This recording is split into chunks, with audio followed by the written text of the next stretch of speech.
जैद भाई देखिए, कल हमने जो है कल दोपहर में या हमने आगे यहाँ पे वीडियो बनाई थी कि ये बैतुल कुरान करके जो है बीएमसी ने रिजर्व प्लॉट करके बनाया गया है कि यहाँ पे जो दीनी किताबें रहती है मस्जिदों के अंदर, हमारे घरों के अंदर जो पुरसान हाल हो जाती है, मतलब यानी कि जिसके वो अवराक पड़ जाते हैं, जो चीज़ें हो जाती है, तो उसको यहाँ ला के डाला जाता था, फिर यहाँ से तरतीब बना के जो है वो भेज दिया जाता था।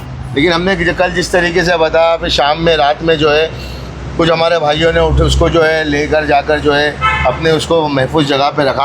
और आज फिर जो है देखिए, ये मसाजिद की किसी मसाजिद की चटाइयाँ और मसाजिद कई सारे कुरान से, आखिर क्या वजह है कि ये बनाने के बावजूद ये जगह जो है इस्तेमाल में नहीं आ रही है? हाँ देखिए, इसमें है ना शोएब भाई, कई चीज़ें हैं। एक तो ये सब कुरान शरीफ और दीनी किताबें हैं जिसमें मतलब इनका एहतराम सिर्फ इनकी जिम्मेदारी नहीं, इन रखने वालों की भी जिम्मेदारी। इस तरीके से फुटपाथ पे हम लोग रखेंगे तो इसकी कितनी बेहुरमती होगी।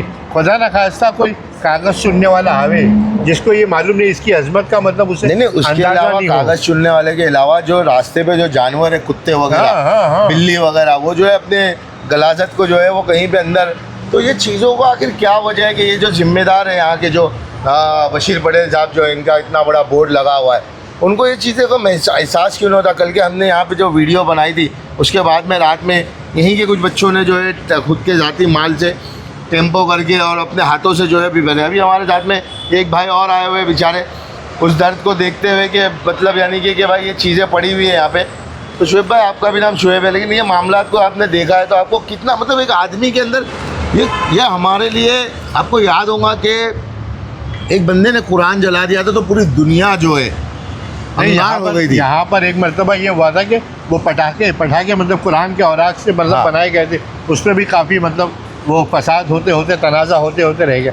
अब ये जो जिम्मेदारी है, ये पहले तो यहाँ के जो इन लोगों ने बैतुल कुरान बनाया है, इन लोगों ने दावत दी है कि इस तरीके की किताबें जो है मजहबी किताबें हैं तो आप ये हटा दो। ये जो आपने बैतुल कुरान बना के रखा है वो अगर नहीं करना है तो उसको हटा दो।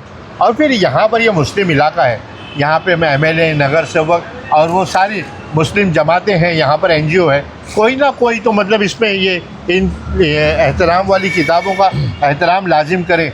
मतलब अगर वो कुरान है, ये एहतराम बोले तो ये हमारे लिए जो है एक मुसलमान के लिए सबसे तकद्दुस कलाम पाक है, मुक़द्दस किताब है और ये पूरे आलम के अंदर जो है वाकई में। लेकिन है ना, हमारे पास अल्फाज नहीं है। अगर हमारे घर के कुछ मामला अगर हो जाते तो हम किस तरीके से, लेकिन यहाँ के एमएलए और कॉर्पोरेटर भी कॉर्पोरेटर और एमएलए के अलावा भी मतलब हमको डिपार्टमेंट से भी गुजारिश करनी चाहिए कि ये एक मरतबा मतलब किसी तो इसको बंद कर मसले का मतलब वो बन सकता है, खुदा न खास्ता कोई चीज़ हो जावे, कोई यहाँ आकर मतलब ना समझ आदमी यहाँ खड़े होकर कुछ करने लगे तो इस पर एक फसाद और एक वावेला हो सकता है। तो मुंबई पुलिस से भी हम दरख्वास्त करेंगे कि ये इस तरीके की जो चीज़ें होती है, ये यहाँ के मतलब इस ज़िद्दी एमएलए से कहे कि मतलब ये जो है किसी की प्रॉपर्टी 7/12 नहीं है, ये फुटपाथ पे बनी हुई एक इमारत है।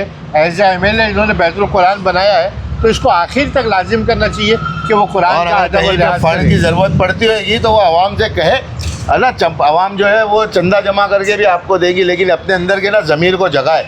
बिल्कुल ये ना, ये जिस तरीके से बेहिस बन गए ना आप लोग। आज रमज़ान का पहला दिन है, चांद रात है रमज़ान की ना, अल्लाह पूछेगा इंशाअल्लाह। ये ना कुरान है, ये आपने आपके नाम को चमकाने के लिए और यहाँ के जो नगर सेवक और यहाँ के जो आमदार है ना, उनकी भी जिम्मेदारी बनती है। ये रास्ते के ऊपर पड़ा हुआ है, अल्लाह रहम करे। बेशक बेशक अल्लाह रहम करे।